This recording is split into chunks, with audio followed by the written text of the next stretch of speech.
안녕하십니까. 고고TV 이여명입니다. 2021년 4월 26일 자정쯤인데요. 27일 새벽 6시에 방송할 내용입니다. 오늘도 아침이 밝았고 새벽이 밝았습니다. 모두 건강하시고 행복하십시오. 고고TV는 비록 새가 딸리더라도 고고합니다. 고고TV는 앞에 고는 영어로 고 나가자는 소리고 뒤에 고는 한자로 고할 고 직설할 고입니다. 그걸 아시고 좀 들어주시면 좋겠습니다. 윤석열이 움직이고 있다. 이런 내용인데요. 윤석열은 크게 옵니다. 크게. 지금 일부 평론가나 신문에서 찌라시들이 더 돌고 있는데 그 아무리 떠들어봐도 상관없습니다. 윤석열은 크게 오며 윤석열의 중도 퇴진이나 중도 포기는 없습니다. 지금 언론에서 그 평론가들이나 찌라시들이 말을 하기를, 물론 일부죠. 그러나 일부는 윤석열은 크게 온다는 걸 알고 계실 것이고, 윤석열이 정치권에 발을 들이고 또 국힘에 들어가게 되면은 국힘에서 못 견디고 쫓겨나올 것이다. 또는 민주당의 검증에 의해서 중도 탈락하게 될 것이다. 이렇게 말을 하는데요. 천만의 말씀입니다. 제가 보는 윤석열은 상당히 큰 인물입니다. 그리고 저항을 갖다가 해치고 나아갈 장비 같은 기질이 있는 사람입니다. 그래서 어젯밤 9시 뉴스에, 조선일보 9시 뉴스에, TV조선 9시 뉴스에 윤석열에 대해 추적을 하고 기사를 다룹니다. 두 가지 내용인데요. 그리고 지금 윤석열이는 자맹을 하고 있고 은둔자중을 하고 있죠. 그죠? 준비가 되면 나옵니다. 저는 그거를 5월 말 6월 초라 그러는데, 지금 김무성이나 국힘 쪽에서는 제발 우리가 당대표를 뽑고, 그죠? 그게 5말 6초니까, 그 다음에 안철수와 합당을 한 다음에 윤석열이 나왔으면 좋겠다 하는 기대를 섞어서 말들을 하는데요. 제가 말씀드리는 5말 6천은 국힘과 상관없이, 안철수 합당과 상관없이 시기 때문에 5말 6천에 나올 수뿐이 없을 것이다 하고 저는 직관적으로 추정을 하고 있습니다. 그런데 이거 윤석열이 아무 말도 없는데 지금 윤석열의 책이 막 3권 4권 나오고 친구다, 동창이다, 또는 윤석열을 한번 만나봤다. 그리고 또 무슨 당이 막 중앙당도 챙기고 막 지부당도 챙기고 그래요. 응? 다 함께 자유당. 그 사진 뜨는 거 보면 전부 다 노회한 나이 먹은 사람들이던데 이 다 함께 자유당 이런 것들이 도대체 난 왜 그러는지 이해가 안 가. 그러니까 김종인 씨가 말한 파리라는 거죠. 파리. 이런 파리들이 윤석열의 앞길을 오히려 막거나 해야 하면 해야지 도움이 안 됩니다, 여러분. 일단은 윤석열이가 현재 어떻게 움직이고 있나 하는 거에 대해서 TV조선이 탐사 보도를 했죠. 첫 번째는 대한민국 정체성의 문제다. 또 두 번째는 외교 문제다. 이걸 가지고 이야기를 했는데요. TV조선의 보도는 거의 99%가 사실입니다. 제가 TV조선의 그 뉴스를 좋아해서 그런 게 아니고 가만히 보면 틀린 것 같지만 나중에 다 맞아요. 윤석열이 김성한 전 외교부 차관, 이 사람이 지금 고려대 교수라는데 기억이 납니다. MB 때 외교부 장관인 줄 알았는데 차관을 했네요. MB 때 외교 차관을 했다. MB는 중도 보수 정권이죠. 그죠? 중도 보수 정권입니다. MB는. 거기서 김성한 씨가 외교부 차관을 했는데 김성한 씨하고 4번 내지 5번에 대해서 통화를 하면서 북핵 문제, 반도체 전쟁 문제 등 외교 자문을 구했다. 그리고 한미 동맹이 복원돼야 한다. 즉 자유민주주의 가치를 공유하는 한미 동맹이 외교의 최우선이다. 이렇게 자문을 받았다 그럽니다. 그러다가 나중에는 윤석열이가 처음에는 듣고 있다가 나중에 질문을 하면서 자기 의견을 내놓더라. 이렇게 되는 것이죠. 김성한 씨가 말을 하기를 윤석열 씨가 자기 의견을 개진한 것은 말을 할 수가 없다. 그렇죠. 그건 윤석열이 입에서 나와야 되죠. 나중에 대권 선언할 적에 나와야 되고, 북핵 문제와 반도체 전쟁이 있어서 지금 국힘 쪽에서 대권 주자들이 반도체 전쟁 이것에 대해서 피상적으로만 알고 있고 미국이 중국을 저지하고 중국의 굴기를 막기 위해서 그저 중국을 압박하는 거다 이렇게 다 알고 있는데 윤석열이가 모를 리가 없죠. 신문을 다 보면은 나 같은 필부도 아는데 모를 리가 없는데 왜 반도체 전쟁이란 표현을 써가면서 보도를 하는가 이걸 잘 보셔야 돼요. 반도체 저 같은 경우를 봐도 이 반도체를 갖다가 압박하고 하웨이는 지금 날라갔죠. 거의 그죠. 트럼프가 압박하는 바람에 반도체에 대해 싹을 갖다가 잘라버리겠다는 게 지금 미국의 바이든 정책인데 그게 말입니다. 향후 50년의 패권을 좌우하게 되죠. 거기서 우리의 삼성전자가 끼어 있고 그러니까 반도체 전쟁에 대해서 윤석열이가 김성한 교수하고 여러 전문가한테 자문을 구한 것은 대단한 해안을 갖고 있다. 그죠? 1년 후에를 예상한다. 이렇게 되는 거죠. 1년 후와 6개월 후, 6개월부터 대선이 본격적으로 들어가니까요. 그죠? 국방, 외교, 정치, 그죠? 중국과 미국의 줄타기를 하고 중국에 경도된 문재인을 치기 위해서는 반도체 전쟁만큼 확실한 게 없죠. 경제까지 포함되죠. 국방, 외교, 경제. 삼성까지 포함됩니다. 그래서 참 대단한 사람이다 하고 저는 생각을 해요. 저도 윤석열을 100% 지지하는 게 아니고 방법이 없어요. 문재인을 쫓아내려면 현재에서는. 한미동맹의 발전 방안과 북핵 문제 그리고 미중 사이에 벌어지고 있는 반도체 전쟁에 대해서 김성한 고려대 교수하고 MB 외교차관 출신인 고려대 교수하고 이야기를 나눴다. 그래서 윤석열이는 외교 문제로까지 분야를 넓히고 있고 3월 중순부터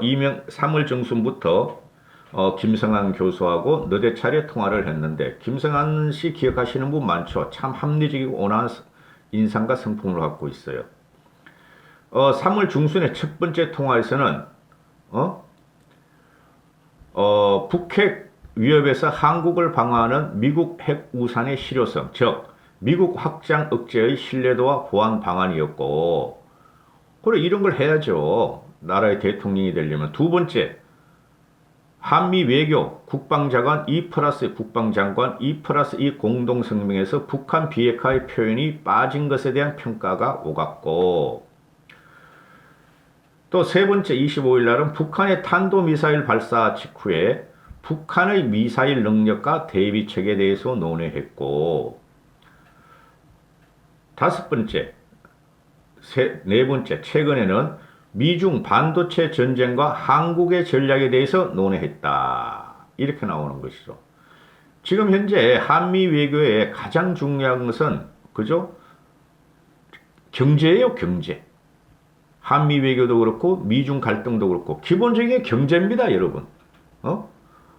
경제에서 이 사람이 벌써 전번에 노동 전문가 교수를 찾아가서 20대의 청년 취업 문제를 논의했고 그 다음에 또 윤석열이가 벌써 시대 정신을 갖다가 선점했어요. 공정과 정의라는 것을 선점했습니다. 솔직히 고고TV뿐이 이 말을 안 해요. 시대 정신 다음에 우리가 그 대통령 될 때 나온 것은 지금 윤석열이가 움직이는 게 그대로 나와요. 그러니까 잠룡들, 야권의 잠룡들, 그 사람들이 말을 아무리 공정과 정의를 떠들어도 윤석열이가 한마디로 공정과 정의를 선언하는 순간 다 그게 매몰돼 버립니다. 그만큼 지금 정치권에 우뚝하게 선 게 윤석열 씨예요. 그래서 김성한 씨가 말하기를 미중 신기술 전쟁이 지정학에 미치는 영향 또는 중국의 전략적 실수에 대해서 김성한이 이 사람하고 윤석열이가 공감대를 형성했다. 초등학교 동창이랍니다. 그러니까 윤석열을 저도 이제 주위에서 서울법대 출신한테 간혹가다 듣는데요. 이 사람이 윤석열이라는 사람은 누가 그냥 메신저를 보내도 다 대답을 해주고 다 긍정적인 대답을 해주고 이렇게 포용적인 리더십을 갖고 있나 봐요. 그리고 중앙고 출신이다, 서울법대 출신이다, 초등학교 출신이다, 중딩학교 출신이다. 다 친구라면은 다 끌어안고, 그냥 마초 같은 리더십을 발휘하나 봐요. 그러니까 초등학교 동창도 나오지. 김성한 교수라고.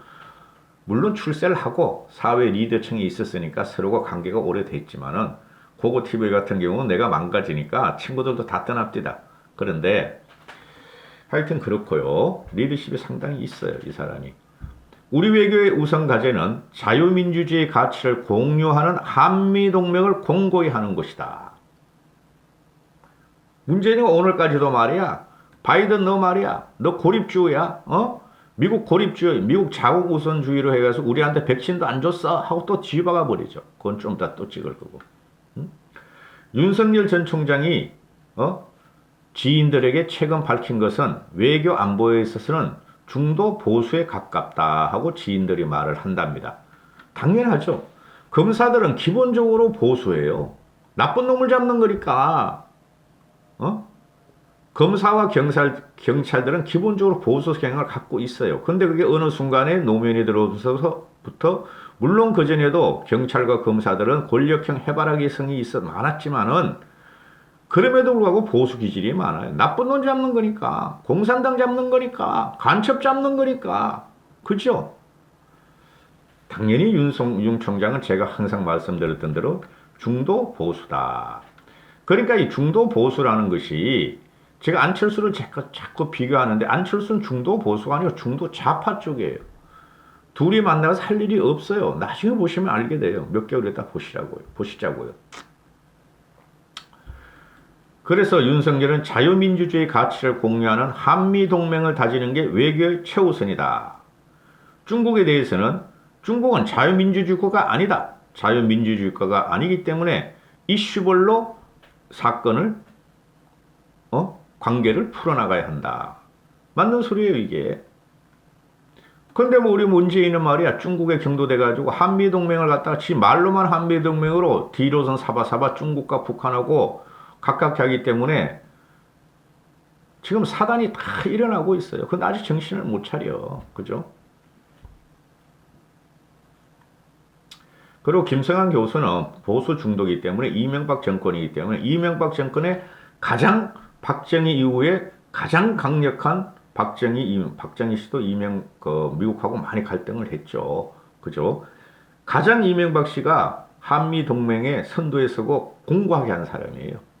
오죽하면 오바마가 한국을 배워라, 이명박을 배워라, 한국 교육제도를 배워라.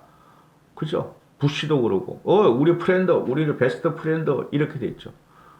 다 망쳐버렸어. 박근혜 씨는 말할 수 없고 문재인이가. 그래서 이 사람이 지금 문재인의 대북 정체나 국제관계를 계속 김성한 씨가 비판하는 자리에 있고 그리고 초도에 말씀드렸다시피 이 다함께 자유당 전 이런 거 보면 그냥 흘려버리거든요. 근데 자꾸 뭐 서울시당 채우고 뭐 부산시당 채우고 또 어디 시당 또 만들고 왜 그러는지 모르겠어 나 이 사람들이 뭐 팬카페면은 경계해야 될 게 윤석열이가 극우 기존의 보수 극우 또는 과거에 얄팍한 명망가 있는 사람들 이런 사람들이 자꾸 건드리면 건드릴수록 윤석열은 우리가 갖고 올 2030이나 중도층이나 또는 일부 진보층에 갔다가 저항을 받아요.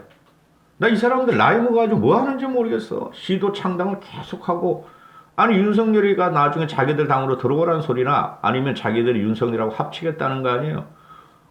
윤석열 씨는 김종인 씨의 전략대로 중원을 천하 3분주기에서 총나라같이 하나 크게 먹어서 문재인도 치고 국힘을 치는 게 아니라 국힘의 과거 기득 새누리당 이후에 한국당까지 국민을 고통 속에 빠뜨렸던 탄핵 과정에 그 사람들을 치겠다는 소리죠.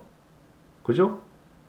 그래도 보수들은 다 문재인을 치고 윤석열이가 대통령이 되면 지지할 것 같아요. 지지할 거예요. 요새 태극기 분들도 많이 변했더라고. 몇 명 보지도 않지만 고고TV 와서 쌍욕하는 사람이 없어졌더라고. 보진 않지만. 그래서 이 윤석열 펴서 이름 그 파리 그러니까 김종인 씨가 대단한 그 화두를 몇 개 던지고 갔죠. 윤석열 편은 파리들이 꼴 것이다. 그 파리들 중에서 받을 것은 받고 없을 것은 없애야 한다. 선별하는 능력이 있어야 한다. 지켜보겠다. 그죠? 근데 윤석열 개인적으로는 판별이 잘 안 될 거예요.